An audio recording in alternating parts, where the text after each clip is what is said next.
샴푸 향이 느껴진 거야. 스쳐 지나간 건가 뒤돌아보지 마.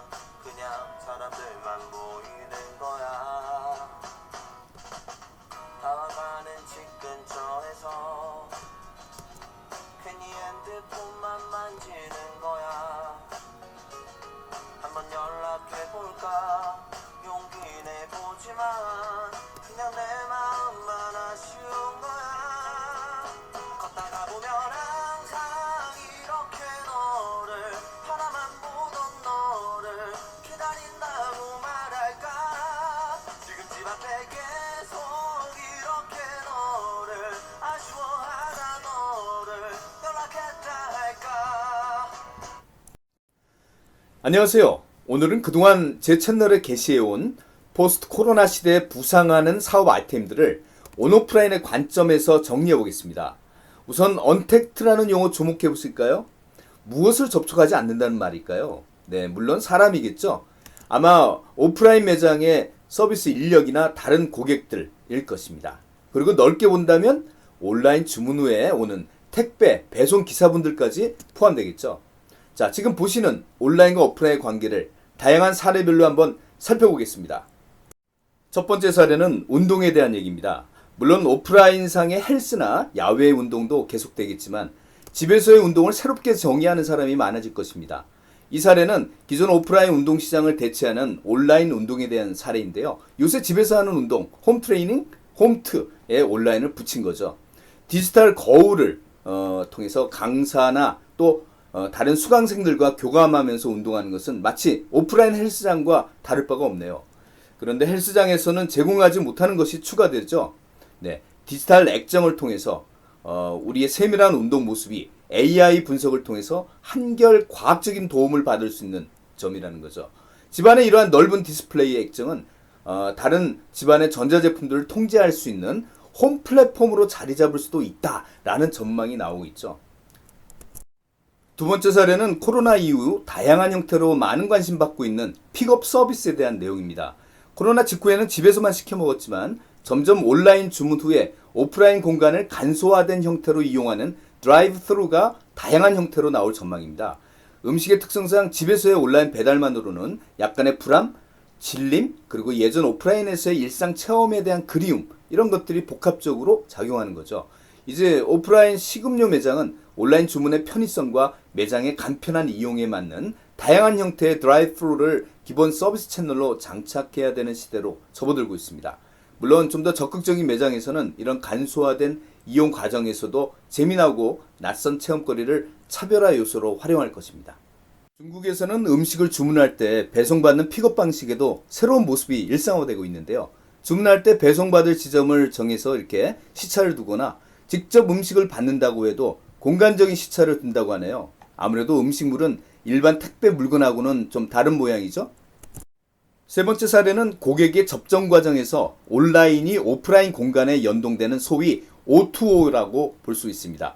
요새 많은 오프라인 매장에서 실시간으로 마치 홈쇼핑처럼 방송하는 샵 스트리밍 또는 라이브 커머스라고 하죠. 차세대형 이커머스라고 할 정도로 파급력 높은 판매 채널로 얘기하는 사람들이 많습니다. 이 샵 스트리밍을 온오프라인과 비교해 보니까 다른 여러 채널의 약점을 보완하고 강점만 모아놓은 정말 파격적인 채널임을 실감하네요.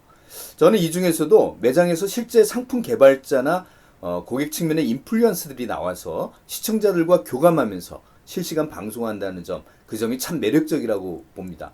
여기다 방송 지켜보는 시청자들끼리도 소통이 가능하다니까 이건 뭐 안방에서 마치 오프라인에 구입하는 생생한 그런 체험까지 준다는 점, 아무래도 잠깐 히트했다 사라지는 그런 하얀 국물 라면 같은 그런 분위기는 아닌 듯하네요.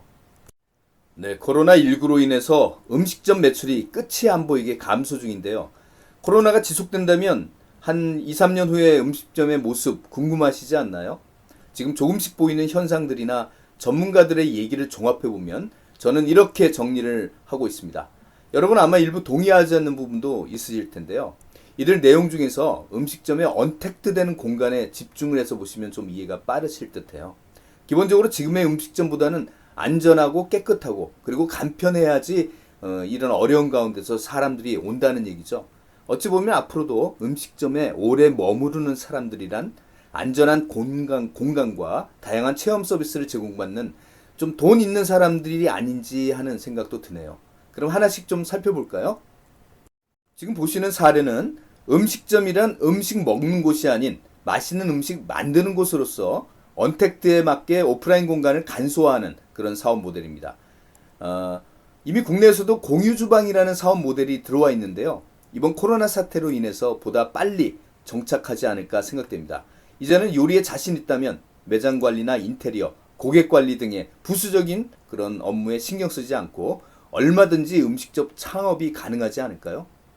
남는 방을 공유한다는 숙박업의 에어비앤비는 코로나 사태 이후에 어려움을 겪고 있지만 음식점 업계에서는 코로나로 인해 가동이 남는 시간에 주방을 공유하는 그런 사업이 미국 중심으로 지금 성행하고 있고 투자 업계의 주목도 받고 있습니다.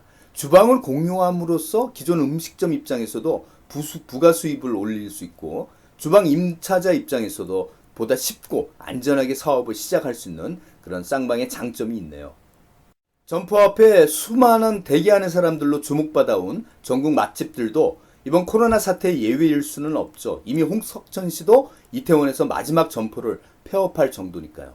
그러나 배달업체들을 통해 전국에 숨어있는 맛집들의 요리도 이제 안방에서 시켜 먹을 수 있는 시대가 되고 있습니다. 미국 역시 코로나 이후 더욱 성장세를 보이는 배달 앱이 레스토랑의 테이블과 의자를 치워버리고 있는 실정입니다. 이번 코로나19가 장기화되면서 사람들은 이제 사람을 통한 배송하는 것도 조금씩 회의감을 느끼고 있습니다. 인건비는 둘째치고라도 이 폭증하는 오토바이, 이 배송상의 교통사고 문제, 그리고 사람을 피하려고 집에서 주문했는데 라스트 마일이라고 하죠. 배달해온 음식의 마지막 접점은 역시 배송 직원이라는 사람이라는 거죠.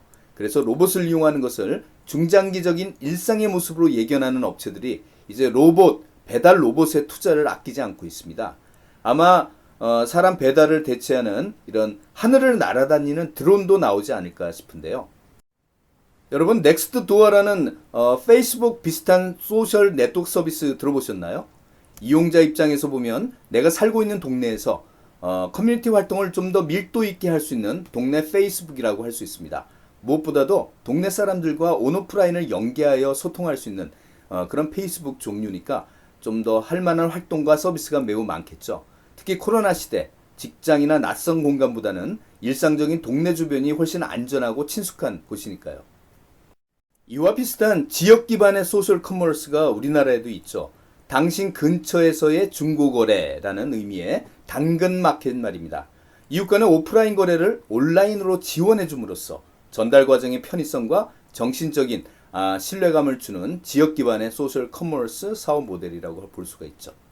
자, 비대면이 계속된다면 접촉의 가치는 희소해지겠지만 아마 더욱 소중해지지 않을까요? 코로나 사태 전국 세계 각 지역에서 아파트 베란다에서 서로 노래 부르면서 이웃을 격려하는 것처럼 말이죠. 이번에는 온라인 쇼핑을 더욱 심화한 온라인 사업 모델입니다. 기존에는 여러 기업의 물건을 온라인으로 주문해야 했다면 이제 한 기업의 물건만을 지속적으로 온라인 구입하는 형태의 그러한 온라인 쇼핑입니다. 한마디로 기존 오프라인 시대의 단골 거래를 빅데이터와 AR을 통해서 더욱 개인 맞춤화해서 기업이 고객에게 정기적으로 배송해주는 서비스입니다. 여러분이 매일 사용하시는 유튜브 생각하시면 편하시겠네요. 유튜브 들어가면 초기 화면 항상 여러분의 맞춤화해서 그때그때 달라지잖아요. 알게 모르게 그동안 우리가 많이 사용하기 시작한 이 정기구독 모델, 특히 이번 코로나19 이후에 언택트 비즈니스의 일환으로 확산되고 있습니다.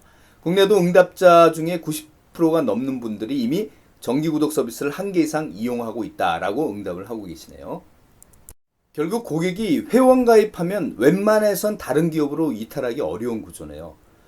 비용 절감이 중요해진 포스트 코로나 시대에 기업들의 입장에선 기존 고객을 계속 유지할 수 있는 장점도 역시 매력적입니다. 여행은 앞으로 어떤 새로운 일상으로 자리 잡을까요? 미국 9.11 테러가 끝나도 당시 만들어진 비행기 탑승 검색 절차는 지금도 여전히 새로운 일상으로 자리 잡듯이 미국이나 세계 해외 여행 후에 귀국하면 일정 기간 자가격리하는 것이 앞으로도 일상화되지 않을까요? 이로 인해 어쨌든 과거보다는 오프라인 여행 빈도가 일단 적어질 듯한데요. 이번 코로나 사태는 사업 성격상 에어비앤비에게도 큰 타격을 주었죠. 에어비앤비의 자구책은 지금 크게 두 가지인 것 같습니다. 일단 기존 오프라인 공유는 단기 임대에서 6개월 정도의 장기 임대, 일종의 월세 개념으로 전환 중입니다. 그리고 또 하나 재미있는 자구책이 눈에 띄네요. 온라인 가상 체험입니다. 호스트가 게스트에게 오프라인에 방을 제공하는 대신 호스트의 특색 있는 공간을 가상으로 게스트에게 체험시켜주는 그런 형태입니다. 오프라인이 온라인의 가상 체험을 지원해주는 O2O라고 볼 수 있네요. 또 하나 재밌는 가상 체험 소개해드릴까요? 네, 이거 역시 온라인만의 가상 체험이 아니고 오프라인의 가이드가 온라인상의 가상 체험을 지원해주는 앞서의 에어비앤비보다 훨씬 오프라인 대리 체험이 강화된 그런 서비스죠.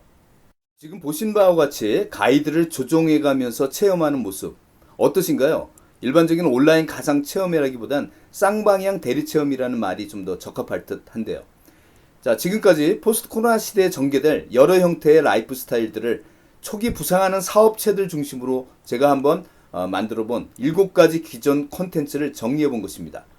오늘 준비한 내용 여기까지고요. 다음에는 이어서 오프라인 업체들이 포스트 코로나 시대에 살아남는 그런 방법과 전략으로 다시 한번 찾아뵙겠습니다. 구독 버튼 눌러주시면 정기 구독 모델로 제가 먼저 찾아뵐 수 있겠네요. 네, 시청해주셔서 감사합니다.